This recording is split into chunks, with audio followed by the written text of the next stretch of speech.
TV artist అయితే ఇంకా మీనాకే అయితే ఆ ప్రాజెక్ట్ అనేది ఇస్తాడు. తన చెల్లెలికి హల్దీ ఫంక్షన్ కాడి నుంచి మొత్తం మీనా నువ్వే డెకరేట్ చేయాలన్నట్టుగా చెప్పేటప్పటికి మీనా ఎక్కడ పై స్థాయికి వెళ్ళిపోతుందో అని చెప్పని ఇంక చాలా సంతోషంగా అందరికీ స్వీట్స్ పంచుతూ మీనా ఉంటే ఇంకా ఆ విషయం అయితే ప్రభావతికి చాలా బాధేస్తుంది. నా కొడుకు కోడల్ని నేను గొప్ప స్థాయిలో చూడాలనుకున్నాను, కానీ ఈ మీనాని బాలుని అందరూ గొప్పగా పొగుడుతున్నారు. ఇదేనా నేను చూడాలనుకునింది?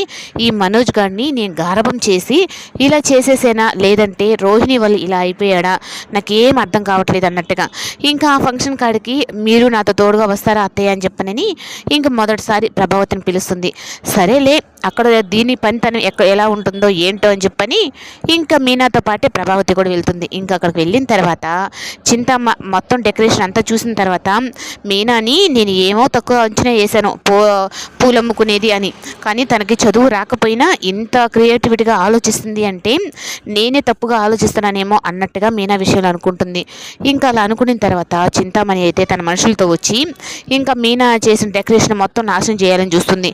ఇంక ఎంతైనా ఇంట్లో ఉంటే అత్తాగోడల పోరు ఉంటుంది, కానీ బయటకు వచ్చిన తర్వాత తను ఒక ఆడపిల్లే కదా అన్నట్టుగా ఇంకా చింతామణికి బాలు లేని ప్లేస్ని అయితే ప్రభావతి ఇంకా చింతామణికి అయితే దుమ్ము దులిపేస్తుంది. ఎవరనుకుంటున్నావు, తన నా కోడలు అయినా తను డెకరేట్ చేసుకుంటుంది, నీకు ఆ ప్రాజెక్ట్ నీకు రాలేదు కదా, అయినా వాళ్ళని అడుక్కోకుండా నువ్వు నా కోడలు నువ్వు అడుగుతావేంటి అని ఇంకా మీనాకైతే మీ దగ్గర నేను తిట్లు తిన్నా కానీ మీ నా విషయంలో మీరు ఇంత గొప్పగా ఆలోచిస్తారని అనుకోలేదు అత్తయ్య అని చెప్పని చాలా సంతోషిస్తుంది.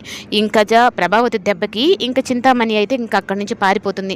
ఇంకా టీవీ ఆర్టిస్ట్ అయితే నేను ఇంకా నాకు తెలిసిన వాళ్ళకి ఏ డెకరేట్కి అయినా కూడా మీనా నీకే ఇస్తాను అన్నట్టుగా తను చెప్పి ఇంకా డబ్బులు అయితే ఇస్తూ ఉంటే మీ ప్రభావతి కళ్ళ ముందే మా అత్తయ్య దగ్గర ఇవ్వండి, నాకు మొదటి సంపాదన కదా, అది మా అత్తయ్య చేతుల మీదుగా తీసుకోవడమే నాకు ఇష్టము అన్నట్టుగా తను చెప్తుంది.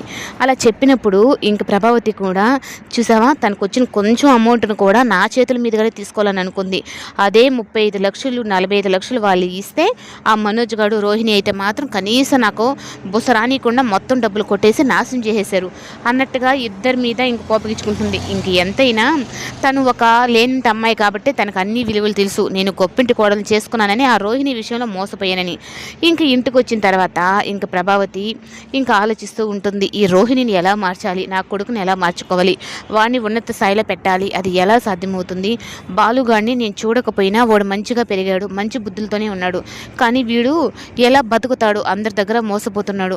బాలులో ఉన్న కొంచెం తెలివితేటలైనా వీళ్ళు ఉండుంటే నా పరిస్థితి ఇలా వచ్చుండేది కాదు అన్నట్టుగా బాధపడుతూ ఉంటే ఇంకా రోహిణి అయితే వచ్చి అత్తయ్య ఏం వంట చేశారు అంటే ఎప్పుడు తినడం తప్పక ఏ మంచి గురించి ఆలోచించేది లేదా, ఆ మీనా చూడు ఈరోజు తనకు వచ్చిన పేమెంట్ని కూడా నా చేతుల మీదుగా తీసుకుంది, మరి నువ్వేం చేసావు, నాకు బాధను మిగిల్చావని ఇంకా మళ్ళీ రోహిణి మీదుగా తిడుతుంది.